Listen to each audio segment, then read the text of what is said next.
ఎవరైతే మాకేంటి జగన్కి సొంత నేతల షాక్. తనకి ఈ నియోజకవర్గాల మార్పు అంటే ఈరోజు బొప్పన భవకుమార్ ఆయన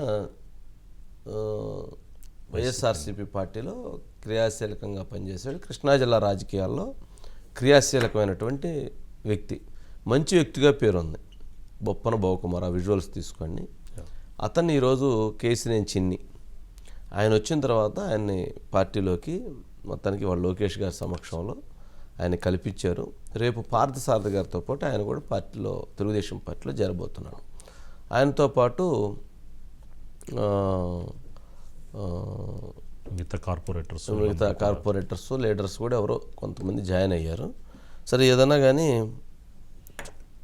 అంటే కేసినేని నాని గారు ఉన్నప్పుడు ఏమన్నా వీళ్ళందరూ రావడానికి సంకోచించారు, రాలా. ఎందుకంటే ఆయనతోటి మిగిలినటువంటి వాళ్ళకి ఆ యాక్సిస్ తక్కువ ఉండటం కావచ్చు, లేకపోతే ఈయన అసలు మనకెందుకు ఈ బాధ్యతలు అంతా అనుకొని ఉండొచ్చు. ఇప్పుడు మాత్రం తెలుగుదేశం పార్టీలో కృష్ణా జిల్లాలో నుంచి కొంత వలసలు ప్రారంభమయ్యాయి. సరే ఇది ఒకటి అక్కడ పొలిటికల్గా అది అడ్వాంటేజ్ వాళ్ళకి. ఇది ఒక అంశం జరిగింది. సరే ఇప్పుడు కొద్దిసేపటి క్రితం వైసీపీలో బాలినేని శ్రీనివాసరెడ్డి గారు వాళ్ళ కుమారుడు ఇద్దరు కలిసి ప్రణీత్ రెడ్డి ఇద్దరు కలిసి జగన్మోహన్ రెడ్డి గారితో భేటీ అయ్యారు. ఎట్టకేలకి 3 గంటల తర్వాత మొత్తానికి భేటీ అయ్యారు. భేటీ అయిన తర్వాత వాళ్ళు బయటకు వచ్చి మీడియాతో మాట్లాడకుండా వెళ్ళిపోయారట. అంటే ఇప్పుడు వాళ్ళు అడుగుతుంది ఏంటంటే ఒంగోలు ఎమ్మెల్యే టికెట్ వాళ్ళకి, అట్లాగే మాగుంట శ్రీనివాసులరెడ్డికి కూడా ఎంపీ టికెట్. మాగుంట శ్రీనివాసరెడ్డి గారికి ఇవ్వటానికి కుదరకపోతే వాళ్ళ కుమారుడికి ఎంపీ టికెట్. ఇది 2 కన్ఫర్మ్ చేయండి అనేది వీళ్ళ పట్టుదల. దానికి ఆయన నిరాకరిస్తూ ఉన్నాడు. అలా కాదు, నేను చాలామందిని మార్చాను, వాళ్ళని కూడా మారుస్తాను అంటున్నారు. మార్చాల్సిన అవసరం ఎందుకు వచ్చింది? ఇప్పుడు అక్కడ ఆయన ఉండటం వలన అడ్వాంటేజీ, దానివలన ఆయన మార్చడం వలన డిసడ్వాంటేజ్ అనేది వీళ్ళ అభిప్రాయం. మరి వాళ్ళ అభిప్రాయం అది. ఇప్పుడు ఐప్యాక్ అని మనం ఎవరు ప్రశాంత్ కిషోర్ ఐప్యాక్ అనేటువంటిది ఒక సర్వే సంస్థ. వైసీపీలో గతంలో ప్రశాంత్ కిషోర్ ఏ డెసిషన్ చేస్తే ఆ డెసిషన్ జరిగింది. ఇప్పుడు మేము కూడా సర్వే చేసి మేము ఇచ్చిన రిపోర్టు ప్రకారంగా ఆ డెసిషన్ జరగకపోతే మమ్మల్ని ఎక్కడ గుర్తించరు అన్నటువంటి ఉద్దేశంతో ఈ రకమైనటువంటి మార్పులు చేర్పులకు శ్రీకారం చుట్టి ఐప్యాక్ని ఎస్టాబ్లిష్ చేసుకోవటం, వాళ్ళ నాయకత్వాన్ని ఎస్టాబ్లిష్ చేసుకోవటం, మా బతుకులని ఛిద్రం చేశారు, మమ్మల్ని రోట్లో వేసి కుళ్ళబొడిచినట్టు అయిపోయింది మా జీవితాలని చెప్పి ఆ టిక్కెట్లను నిరాకరించినటువంటి వాళ్ళు మొత్తం జగన్మోహన్ రెడ్డి గారిని ఎంత తిట్టుకున్నారో తెలియదు. కానీ ఈ ఐప్యాక్ టీంని మాత్రం వీళ్ళ వల్లనే మొత్తం ఇదంతా నాశనం జరిగిందనే దాన్ని మాత్రం వాళ్ళు బలంగా చెబుతూ ఉన్నారు. సరే అదొక అంశం. ఇప్పుడు బాలినేని శ్రీనివాసరెడ్డి గారి పరిస్థితి ఏంటనేది ఇంకొంచెం కన్ఫ్యూజన్ ఉంది. బట్ వాళ్ళ కుమారుడు ప్రణీత్ అయితే జగన్మోహన్ రెడ్డి గారి కోసం ప్రాణం ఇచ్చేటువంటి ఇదిగా చెప్తూ ఉన్నాడు కదా. గతంలో కూడా మేము పార్టీ వదలం అదే దాంట్లో ఉంటాం, అందుకని అతను అదే స్టాండ్లో ఉన్నారు. బట్ వాసు మాత్రం కొంత డైనమాలో ఉన్నారు. ఆయనకు కూడా వాళ్ళిద్దరికి అనౌన్స్ చేస్తే వాళ్ళిద్దరు దిగేస్తారు. వాళ్ళకి అనౌన్స్ చేయటమా లేదా అనేటువంటిది ఇంకా కూడా తేలకపోతే వాళ్ళకి చాలా సందిగ్ధత ఉంది. మరి దాని పరిణామాలు జరుగుతూ ఉన్నాయి కదా, ఇది అవుతూ ఉన్నాయి. మురళి ఉన్నారు. ఇక వీటితో పాటు ఇవాళ చాలామంది వచ్చి ఇంకొక అభ్యర్థుల జాబితా కోసం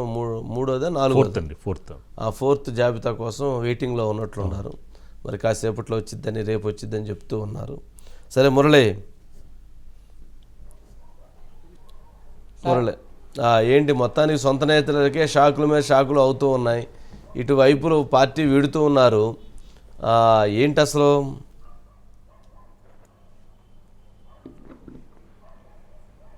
సార్, వైఎస్ఆర్ పార్టీలో జగన్మోహన్ రెడ్డి తీసుకుంటున్న నిర్ణయాలు ఆ పార్టీ నాయకులకు ఏమీ అర్థం కావట్లేదు. ఆ అర్థం కాని పక్షంలో ఆ పార్టీలో కొనసాగలేక, ఆ పార్టీలో ఉంటే కనుక భవిష్యత్తు రాజకీయం ఎలా ఉండబోతుందని కొంత ముందుగానే అంచనాలు వేసుకున్న వాళ్ళు పక్క పార్టీల వైపు చూస్తున్నటువంటి పరిస్థితి అయితే ఆంధ్రప్రదేశ్లో ప్రత్యక్షంగా కనబడుతున్నాయి. ఈరోజు ఎవరైతే బొప్పన భవకుమార్ విజయవాడ అర్బన్ వైఎస్ఆర్ కాంగ్రెస్ పార్టీ ప్రెసిడెంట్గా ఉన్నారండి.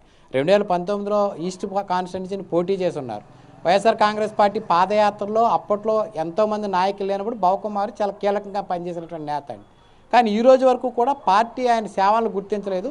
ఒకసారి సీట్ ఇచ్చింది, అతను ఓడిపోయారు. తర్వాత అతనికన్నా వెనకాల వచ్చిన చాలామందిని పార్టీ తీసుకోవటం, పార్టీలో నాయకత్వం ఇవ్వటం, వాళ్ళకి ఇది ఇవ్వటం చూసి ఆయన కొంత మనస్తాపం చెందారని భావించవచ్చారు. అయితే ఇప్పటివరకు పార్టీ ఎందుకు మారలేదని, సరే ప్రస్తుతం జగన్మోహన్ రెడ్డి అధికారంలో ఉన్నారు, ఇప్పుడు మనం వెళ్ళాక ఏదో ఇబ్బంది పెడతారులే నేను మౌనంగా ఎక్కడ మాట్లాడకుండా ఎట్టకేళ్ళకి ఇవాళ టీడీపీ తీర్థం తీసుకున్నారు సార్ లోకేష్ సమక్షంలో. అంటే ఒక భవకుమార్ అనే కాదు సార్, ప్రతి జిల్లాలో కూడా 3-4 నియోజకవర్గాలు ఈ పరిస్థితులు కనిపిస్తున్నాయండి.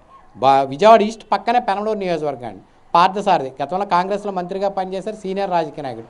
ఆయన ఆల్రెడీ చెప్పేశారు పార్టీ మారిపోతున్నానని. ఆయన 21వ తేదీన టీడీపీ అధినేత చంద్రబాబు సమక్షంలో తెలుగుదేశం పార్టీ తీర్థం తీసుకోబోతున్నారు సార్.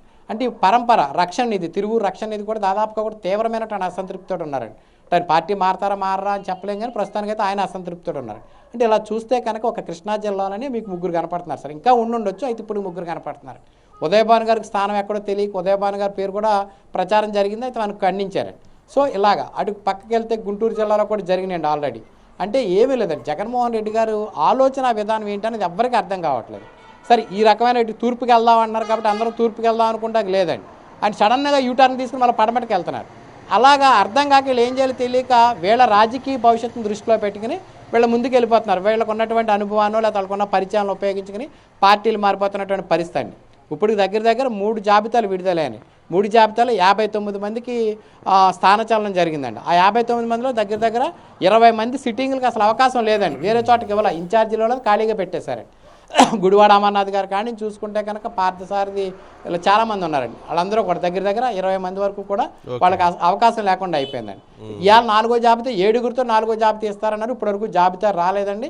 ఈరోజు వచ్చే అవకాశాలు లేవండి. ఎందుకంటే బాలినేని శ్రీనివాస్ గారు మాట్లాడి వెళ్ళారు, అక్కడ అంత క్లారిటీ రాలేదని. బాలినేని శ్రీనివాసరెడ్డి గారు జగన్మోహన్ రెడ్డి గారితో భేటీ అయ్యారా, విజయసాయి రెడ్డి గారు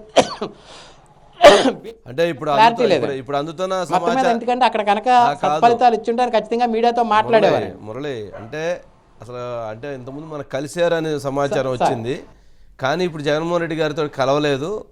మామూలుగా ఇంతకుముందు కలిసినట్టుగానే ధనుంజయ రెడ్డి మళ్ళీ అదేవిధంగా సజ్జల రామకృష్ణారెడ్డి గారితో మాత్రమే కలిశారని చెబుతున్నారు.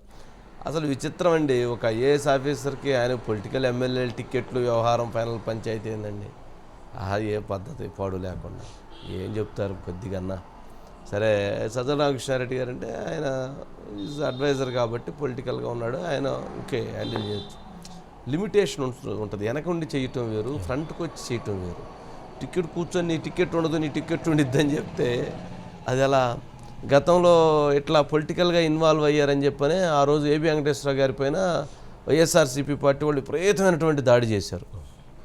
అప్పుడు పొలిటికల్గా కొంతమందిని ఆ పార్టీ నుంచి ఈ పార్టీలో తీసుకోవటం విషయంలో కానీ, లేక వాళ్ళకి పార్టీలో పొలిటికల్గా గైడ్ చేస్తున్నాడనే విషయంలో కానీ అలా ఇది చేశారు. మరి అసలు ఇదేంది, ఆయన ఊరక ఇన్వాల్వ్ అయ్యాడనే దాని మీదే ఇది చేశారు. ఇక్కడ సీట్లే ఫైనల్ చేస్తున్నారు ఈయన. మరి దీన్ని ఏమనాలి? సరే ఏదో జరుగుతూ ఉంటుంది. సరే బాలినేని శ్రీనివాసరెడ్డి గారు అయితే అసలు కలవలేదని కూడా చెబుతున్నారు. ఆ బొప్పన భవకుమార్ గారికి అయితే పాపం అంతకుముందు ఏదో కార్పొరేషన్ ఇచ్చారు, అది కూడా ఎక్కువ రోజులు ఉంచారు, 6 నెలలకు 7 నెలలకు పీకేశారు. మరి ఎందుకు పీకేశారు కూడా ఎవరికి అర్థం కాదు. విచిత్రం అంతా, అదొక డిఫరెంట్ పాలిటిక్స్. సరే అయితే